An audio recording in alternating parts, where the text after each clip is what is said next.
Madhuri jewellers BIS hallmark showroom, నమ్మకానికి చిరునామా, అసలైన ఆభరణం. శ్రీ దుర్గా భవానీ అమ్మవారి గుడి దగ్గర, గుంటూరు రోడ్, సుల్తానాబాద్ సెంటర్, తెనాలి. ఈ convention function hall AC, RTC bus stand out gate ఎదురు, తెనాలి. Cell number 7288856666. ఎన్నెన్నో రుచికరమైన న్యూ వెరైటీ ఫుడ్ ఐటమ్స్. సెసి delicious sweets and bakery, Prakasam road, Gangannammapeta, Tenali. మీ నర్సింగ్ కెరియర్ కు సరైన గమ్యం 100% job assistance. Happy college of nursing, bus stand సమీపంలో, Tenali. Star Srinidhi. Star Srinidhi, your trusted support since 2020. డిఎస్సిలో అవకతవకలపై రాష్ట్ర వ్యాప్తంగా వైఎస్ఆర్సీపీ ఆధ్వర్యంలో చేపడుతున్న నిరసన కార్యక్రమాలు కొనసాగుతూ ఉన్నాయి. ఇందులో భాగంగానే తెనాలి నియోజకవర్గంలో కూడా ఇప్పటివరకు కూడా 4 రోజుల పాటు నిరాహార దీక్షలు, రిలే నిరాహార దీక్షలు నిర్వహించారు. మాజీ ఎమ్మెల్యే, వైసీపీ నియోజకవర్గ సమన్వయకర్త అన్నాబత్తుని శివకుమార్ ఆధ్వర్యంలో, వైసీపీ విద్యార్థి విభాగం, యోజన విభాగం ఆధ్వర్యంలో ఇప్పటికే 6వ తేదీ నుంచి కూడా 9వ తేదీ వరకు రిలే నిరాహార దీక్షలు చేపట్టారు. అట్లాగే ఈరోజు నిరసన కార్యక్రమాల్లో భాగంగా ఈరోజు తెనాలి పట్టణంలో పెద్ద ఎత్తున బైక్ ర్యాలీ అనేది కూడా చేపట్టారు. గంగన్నమ్మపేటలో నుంచి చిన్నరావురు పార్క్ వరకు కూడా సోమవారం ఉదయం బైక్ ర్యాలీ అనేది కూడా కొనసాగింది. మాజీ ఎమ్మెల్యే అన్నాబత్తుని శివకుమార్ నేతృత్వంలో వైఎస్ఆర్సీపీ నాయకులు, విద్యార్థి విభాగం నాయకులు, అట్లాగే యోజన విభాగం నాయకులు, అట్లాగే విద్యార్థి సంఘాల నాయకులు స్వచ్ఛందంగా కూడా తరలివచ్చి ఈ బైక్ ర్యాలీలో పాల్గొన్నారు. పెద్ద ఎత్తున పార్టీ శ్రేణులందరూ కూడా బైక్ ర్యాలీలో పాల్గొన్నారు. గంగన్నమ్మపేట పార్టీ కార్యాలయం నుంచి ఇటు రజక చెరువు వరకు కూడా అన్నాబత్తుని శివకుమార్ పార్టీ శ్రేణులతో కలిసి నడుచుకుంటూ కూడా రజక చెరువు వద్దకు చేరుకున్నారు. అక్కడి నుంచి కూడా ఆయన స్కూటీపై ఇక్కడ చిన్నరావురు పార్క్ వరకు కూడా పార్టీ శ్రేణులందరితో కూడా కలిసి బైక్ ర్యాలీలో అయితే పాల్గొన్నారు. పెద్ద ఎత్తున పార్టీ శ్రేణులందరూ కూడా ఈ కార్యక్రమానికి తరలివచ్చారు. ముఖ్యంగా చూసుకుంటే కనుక డిఎస్సిలో ఏదైతే కూటమి ప్రభుత్వం చేపట్టినటువంటి డిఎస్సిలో రాష్ట్ర వ్యాప్తంగా అవకతవకలు జరిగాయి. పెద్ద ఎత్తున భారీగా అవకతవకలు జరిగాయి. అనేక మంది నిరుద్యోగ యువత కూడా అన్యాయం జరిగిందంటూ కూడా అన్నాబత్తుని శివకుమార్ అయితే ఆరోపిస్తూ ఉన్నారు. డిఎస్సి అవకతవకలపై వైఎస్ఆర్సీపీ డిమాండ్ చేస్తూ ఉంది. ఖచ్చితంగా సిబిఐ ఎంక్వైరీ జరిపించాలని చెప్పి కూడా కోరుతా ఉన్నామని చెప్పిన ఆయన డిమాండ్ చేస్తూ ఉన్నారు. ఇప్పటికే గతంలో టీడీపీ ప్రభుత్వం అధికారంలో ఉన్న సమయంలో అనేక మార్లు అప్పుడు చంద్రబాబు నాయుడు, అట్లాగే లోకేష్ వీరందరూ కూడా సిబిఐ ఎంక్వైరీ జరిపించాలని చెప్పి కూడా అనేక సందర్భాల్లో డిమాండ్ చేశారు. ఇప్పుడు ఇది విద్యార్థులకు, యువతకు, భవిష్యత్తుకు సంబంధించిన అంశం. దీంట్లో అవకతవకలు జరిగినాయని చెప్పినని ప్రధాన ఆరోపణలు వినిపిస్తున్న నేపథ్యంలో సిబిఐ ఎంక్వైరీ ఎందుకు చేయడం లేదని చెప్పి కూడా అన్నాబత్తుని శివకుమార్ కోరుతా ఉన్నారు. అట్లాగే సిబిఐ ఎంక్వైరీ జరిపించాలి. ఇందులో నిజానిజాలు, వాస్తవాలు ఏంటనేది కూడా ప్రజలకు తెలియాలి. వైఎస్ఆర్సీపీ చేపట్టే నిరసన కార్యక్రమాలకు కూడా పెద్ద ఎత్తు నుంచి ప్రజల నుంచి కూడా స్వచ్ఛందంగా స్పందన లభిస్తూ ఉందని చెప్పి అయితే ఆయన చెప్తా ఉన్నారు. ముఖ్యంగా చూసుకుంటే కనుక ఈ డిఎస్సి అవకతవకలపై ఖచ్చితంగా సిబిఐ విచారణ జరిపించాలి. అట్లాగే ఫీజు రియంబర్స్మెంట్ విడుదల చేయాలి. అట్లాగే నిరుద్యోగ యువతకు నిరుద్యోగ భృతి అనేది కూడా అందించాలని చెప్పిన ప్రధానంగా 3 డిమాండ్లు అయితే ఈరోజు అన్నాబత్తుని శివకుమార్ ప్రస్తావించిన పరిస్థితి. మొత్తంగా చూసుకుంటే కనుక తెనాలిలో ఈరోజు సోమవారం ఉదయం నుంచి వైఎస్ఆర్సీపీ ఆధ్వర్యంలో చేపట్టినటువంటి ఈ భారీ బైక్ ర్యాలీ విజయవంతంగా ముగిసింది. వీడియో జర్నలిస్ట్ సాయితో గోపిచంద్, STV, తెనాలి.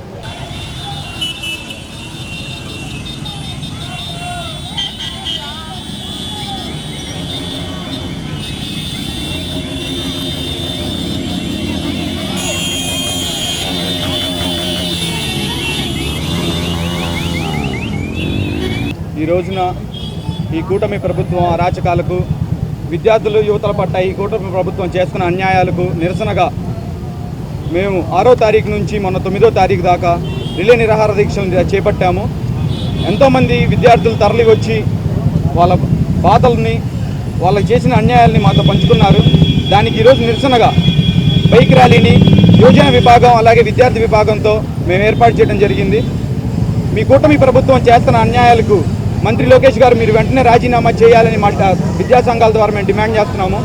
మీరు చేయని పక్షాన మీరు వెంటనే మీరేమీ తప్పులు చేయలేదని, డిఎస్సిలో స్కాములు చేయలేదని చెప్పి ప్రెస్ మీట్ పెట్టాలని చెప్పి మేము కోరుకుంటున్నాము. ఒకవేళ మీరు ఇవి చేయకపోతే మా విద్యార్థులు, యువత మొత్తం ఏకమయ్యి మేము ఇంకా ఎన్నో నిరసనలు, ర్యాలీలు చేపట్టడానికి సిద్ధంగా ఉన్నాము. సిబిఐ ఎంక్వైరీ చేసి ఇదిగో చూపిండి ప్రూఫ్, ఇదిగో మీరు ఎలిగేషన్ వేశారని డైరెక్ట్ ఎవరైతే బాధితులు ఉన్నారో వాళ్ళు మా రాష్ట్ర అధ్యక్షుడు జగన్మోహన్ రెడ్డి గారిని కలిసి, ఇదిగోండి సార్ నేను గోల్డ్ మెడల్ నాకు రాలేదు, సిల్వర్ మెడల్ వాళ్ళకి వచ్చిందని చెప్పి డైరెక్ట్ చేస్తున్నారు. వాళ్ళని కలవటానికి అధికార పార్టీ నుంచి ఏ ఒక్క నాయకుడు ముందుకు రావట్లేదు. వాళ్ళు అడిగే క్వశ్చన్స్కి ఆన్సర్ చెప్పకపోగా మళ్ళీ మేము చేయలేదు, మేము చేయము, మాకేం పట్టనట్టు, మాకు నచ్చిన వాళ్ళకే డిఎస్సిలో జాబులు ఇస్తామని, డిఎస్సిలో నచ్చిన వాళ్ళకి జాబులు ఇస్తామంటే ఇక సొసైటీ ఎలా తయారైతే ఒకసారి ప్రజలు ఆలోచించాలా. సొసైటీలో ఏదైనా కానీ డిఎస్సి అనేది సొసైటీలో ప్రతి ఒక్కటి క్రమశిక్షణ ఒక టీచర్ పోస్టులో ఎంత వాల్యూ ఉంటుందో ప్రతి ఒక్కరికి తెలుసు. అలాంటి పోస్టుల్లో కూడా అవకతవకలు చేసి దయచేసి సమాజంకి ఏం మెసేజ్ ఇద్దాం అనుకుంటున్నారో ఒకసారి ప్రభుత్వం ఆలోచన చేయాలి. అలాగే వాళ్ళు జరిగిన అవకతవకలపై మరొకసారి ఎలా అయితే మేము డిమాండ్ చేస్తూ మా అన్న శివన్ ఆధ్వర్యంలో ఇక్కడ మేము విద్యార్థి యువజన సంఘాల తరపున డిమాండ్ చేస్తూ సిబిఐ ఎంక్వైరీ ఖచ్చితంగా వేయాలి అని చెప్పి మేము మళ్ళీ డిమాండ్ చేస్తూ తెనాలిలో జరిగిన ర్యాలీని చూస్తూ ఉంటే, అదేవిధంగా రాష్ట్ర వ్యాప్తంగా ఈరోజు జరుగుతున్న ర్యాలీని చూస్తూ ఉంటే ఇప్పటికే ఈ కూటమి ప్రభుత్వానికి నిరసన సెగ తగిలుండాలి. ఆల్రెడీ 6 నుంచి 9 వరకు మేము చేసిన రిలే నిరాహార దీక్షల్లో విద్యార్థులు యువత ఏ విధంగా పాల్గొని ఈ కూటమి ప్రభుత్వానికి నిరసన తెలిపారో చూస్తూ ఉన్నాం. ఈ మెగా డిఎస్సిలో జరిగిన అవకతవకలపై మేము ఒకటే డిమాండ్ చేస్తూ ఉన్నాం. లోకేష్ నిజంగా చిత్తశుద్ధి ఉండుంటే కనుక మీరు సిబిఐ ఎంక్వైరీకి రావాలి. లేదు మీ కూటమి ప్రభుత్వంలో ఉన్న నాయకులకో కార్యకర్తలకో మీరు న్యాయం చేసుకున్నాం, జీవోలు మార్చేసుకున్నాం, మా కార్యకర్తలకి మా నాయకులకి న్యాయం జరిగిపోయింది, మళ్ళీ జీవోని యథావిధిగా మార్చేస్తాం, మేము ఇంతే ఉంటామంటే యువత కానీ విద్యార్థులు కానీ ఇదే చూసుకుంటే ఈ నిరసన సెగ ఇంకా భారీ ఎత్తున ఉంటుంది. వైఎస్ఆర్ కాంగ్రెస్ పార్టీతో పాటు విద్యార్థి సంఘాలు కానీ యువజన సంఘాలు కానీ ఇంకా ముందుకు వస్తూనే ఉంటాయి. మేము ఈ పోరాటాలు చేస్తూనే ఉంటాం. మిమ్మల్ని గద్దె దించే వరకు మేము ఈ పోరాటాలు ఆపమని తెలియజేస్తాం. అందుకే ఈరోజు మేము అడుగుతూ ఉన్నాం, అయ్యా 10,000 కోట్ల రూపాయలు మీరు బాకీ ఉండారు, ఈ 10,000 కోట్ల రూపాయలు ఇయ్యండియా. విద్యా వ్యవస్థ నాశనం అవుతూ ఉంది. ఆ విద్యా వ్యవస్థ బాగుపడాలంటే పిల్లల యొక్క స్కాలర్షిప్లు ప్రభుత్వం నుంచి వేయండి అంటే దానికి సమాధానం లే. 3 కూటమి ప్రభుత్వం ఏం చెప్పింది, ఈ రాష్ట్రంలో కూటమి ప్రభుత్వం వస్తే 20 లక్షల పైగా ఉద్యోగాల్ని మేము ఇస్తాం. వీటివే కాకుండా ఈ 20 లక్షల ఉద్యోగాలు ఇచ్చే వరకు ఎవరైతే చదువుకున్న విద్యార్థులు ఉన్నారో వాళ్ళు నిరుద్యోగులుగా ఉంటారు. కాబట్టి ఆ నిరుద్యోగులకి నిరుద్యోగ భృతి కింద ప్రతి నెల 3,000 రూపాయలు ఇస్తామని చెప్పింది ఎవరు? మేమా? వైఎస్ఆర్ పార్టీయా?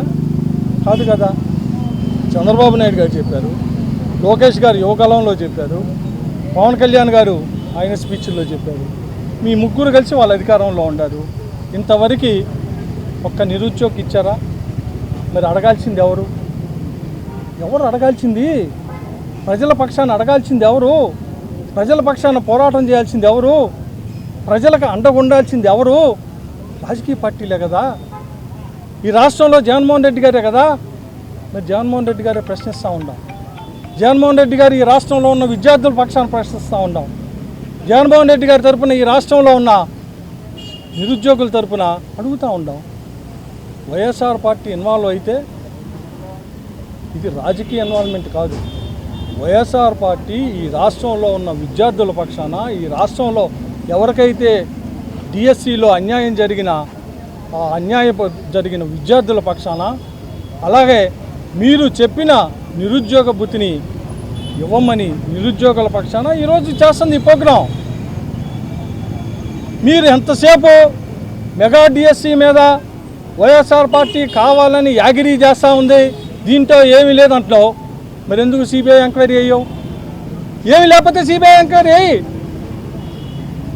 ఈ రాష్ట్రంలో జరిగిన ప్రతి చిన్న గొడవకి సిబిఐ ఎంక్వైరీ కావాలని అడుగుతూ ఉంటారే. మరి మీ ప్రభుత్వంలో జరిగిన, లోకేష్ గారి మంత్రిత్వ శాఖలో జరిగిన దానికి ఇంత పెద్ద ఎత్తున అక్కడ ఆక్రమణలు అన్యాయాలు జరిగినాయి అని ఆరోపణలు వస్తే దాని మీద ఎందుకు సిబిఐకి ఒప్పుకోరు? రెండోది, మేము స్పష్టంగా చెబుతున్నాం, 10,000 కోట్ల రూపాయలు ఫీజు రీఎంబర్స్ బకా ఇవ్వాలని ఒక్క మంత్రి మాట్లాడతల్లా. చెప్పరే దానికి? ఎస్, మేము 10,000 కోట్లు ఇవ్వాలని ఎందుకు చెప్పట్లా మీరు? లేదు, మేము ఇచ్చేసాం, ఇవ్వాల్సిన అవసరం లేదని చెప్పండి. చెప్పరు. నిరుద్యోగ భృతి 3,000 ఇస్తానంద మీరే కదా, ఇచ్చారా? ఇలా మరి ఏం చేయాలా? మీరు ఇచ్చిన హామీలను అమలుపరచకపోతే వైఎస్ఆర్ పార్టీ మరి ప్రజల పక్షాన పోరాడాలి కదా. ఆ పోరాటం చేస్తుంటే నాయకుల మీద కేసులు పెడతాం, మీరు ఇళ్లలో నుంచి బయటికి రావద్దు. ఏం స్వామి ఇది? ఇదేం ప్రజాస్వామ్యం? మేము అడుగుతున్నాం. మేము ఈ వారం రోజుల నుంచి ప్రధానంగా 3 అంశాల మీద మా డిమాండ్ ఏంటి? మెగా డిఎస్సిలో జరిగిన అవినీతి ఆరోపణలు, 2 ఫీజు రీఎంబర్స్మెంట్ 10,000 కోట్ల రూపాయలు, 3 నిరుద్యోగ భృతి కింద ప్రతి స్టూడెంట్కి 3,000 ఇస్తా అన్నారు. ఇవాళ ఈ మూడింటి మీద ఎందుకు మాట్లాడరు అని నేను అడుగుతా ఉండా. చెప్పండి స్పష్టంగా, ఎస్ చెప్పండి. మేము ఫీజు రీఎంబర్స్మెంట్ ఇవ్వాలైతే ఇవ్వాలి, ఇవ్వకూడదంటే మేము ఇచ్చేసాం చెప్పండి. మేము నిరుద్యోగ భృతి ఇచ్చేశారా చెప్పండి. అదే మేము ఇచ్చేసామని, లేదు మేము ఇవ్వలేదని చెప్పండి. తప్పే ఉంది దీంట్లో. ఇచ్చామని చెబుతాం. ఇప్పుడు మేము చెబుతున్నాం మేము ఇవన్నీ చేసాం, మేము ప్రజల్లోకి జగన్మోహన్ రెడ్డి గారు ఏమైతే హామీ ఇచ్చారో అవన్నీ నెరవేర్చాం మా ప్రభుత్వంలో. మీరు ప్రభుత్వంలో రావడానికి అడ్డగోలుగా హామీలు ఇచ్చి ఇవాళ హామీల్ని నెరవేర్చకపోగా ఉద్యమాలకు కానీ పోరాటాలకు కానీ లేదు జనంలో రోడ్డు మీదకి వస్తే రానీయకుండా ఏ రకంగా తొక్కాలనే ప్రయత్నం చేస్తున్నారు తప్పగా ప్రజలకు మేలు చేయట్లా. మీరు ఇచ్చింది ఒకే ఒక హామీ నెరవేర్చుకుంది ఏంటి అంటే 4,000 రూపాయల పెన్షన్. అది తప్పక మీరు ఇచ్చిన ఏ హామీని ఈ రాష్ట్ర ప్రజలకు నెరవేర్చరు. అందుకే ఇప్పుడైనా కానీ మెగా డిఎస్సిలో జరిగిన అవకతవకల మీద సిబిఐ ఎంక్వైరీ ఇవ్వాలని, అలాగే నిరుద్యోగ భృతి 3,000 కాడికి విద్యార్థులకు ఇవ్వాలని, అలాగే కళాశాలకు ఏదైతే ఫీజు రీఎంబర్స్మెంట్ 10,000 కోట్ల రూపాయల బకాయి ఉందో ఆ బకాయిని ఏ రోజుకి ఈ బకాయి 10,000 కోట్ల రూపాయలు రిలీజ్ చేస్తారో చెప్పాలని చెప్పి ఈ సందర్భంగా మనవి చేస్తూ, ఇప్పుడైనా స్పందించకపోతే డెఫినెట్గా భవిష్యత్తులో ఈ ఉద్యమాన్ని తీవ్ర రూపం దాలుస్తామని, తీవ్రమైన పరిణామాలను కూడా ప్రభుత్వం ఎదుర్కోవాల్సి వస్తుందని చెప్పి ఈ సందర్భంగా మనవి చేస్తాం.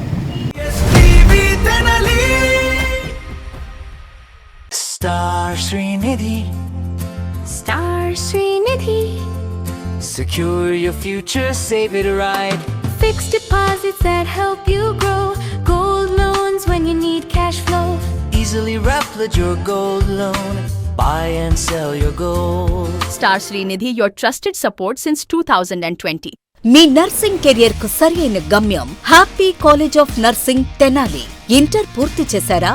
నర్సింగ్ రంగంలో ఉన్నత భవిష్యత్తు, విదేశాలలో ప్లేస్మెంట్ అవకాశాల కోసం చూస్తున్నారా? అయితే అడ్మిషన్లు ప్రారంభమయ్యాయి. 100% జాబ్ అసిస్టెన్స్, ఎంపికైన సీట్లకు ఫ్రీ ఎడ్యుకేషన్ స్కాలర్షిప్. గుంటూరు జిల్లాలోని 350 స్వంత హాస్పిటల్ బెడ్స్ తో క్లినికల్ ట్రైనింగ్ అండ్ అసోసియేషన్ అవకాశాలు. మీ కలలకు రెక్కలివ్వండి. నర్సింగ్ లో మీ కెరియర్ ను ఈ రోజే ప్రారంభించండి. Happy college of nursing, bus stand సమీపంలో Tenali. Cell numbers 8897028588 and 7893405982. Hotels రంగంలో తనకంటూ ఓ ప్రత్యేకతను చాటుకున్న సెసీ డెలీషియస్ ఇప్పుడు మీకు అందుబాటులో. సరికొత్త రుచులతో సెసీ డెలీషియస్. South Indian, north Indian, Chinese, bakery, desserts and ice creams, ఇంకా ఎన్నెన్నో రుచికరమైన న్యూ వెరైటీ ఫుడ్ ఐటమ్స్. సెసీ delicious sweets and bakery, Prakasam road, Gangannammapeta, Tenali. Andhra Paris తెనాలిలో అధునాతన హంగులతో మీకు స్వాగతం పలుకుతోంది ఈ కన్వెన్షన్. వెడ్డింగ్స్, రిసెప్షన్స్, ఎంగేజ్మెంట్స్, కాన్ఫరెన్స్లు, సెమినార్స్ మరియు అన్ని రకాల ఫంక్షన్లకు అనువైన వేదిక. ఈ convention function hall AC, RTC bus stand out gate ఎదురు, Tenali. Cell number 7288566666. Shri Madhuri jewellers BIS hallmark showroom, నమ్మకానికి చిరునామా, అసలైన ఆభరణం. మా వద్ద బంగారం, వెండి, అద్భుత కలెక్షన్స్, ప్రతి సందర్భానికి ప్రత్యేకమైన డిజైన్లు. మీ పెళ్లిళ్లు, శుభకార్యాలు, పండుగలు మరియు ప్రతి ప్రత్యేక సందర్భాన్ని మరింత అందంగా తీర్చిదిద్దే ఆభరణాలు ఇప్పుడు శ్రీ మాధురి జ్యువెలర్స్లో అందుబాటులో ఉన్నాయి. అడ్రస్ శ్రీ దుర్గా భవానీ అమ్మవారి గుడి దగ్గర, Guntur road, Sultanabad centre, Tenali. Phone 9160508636.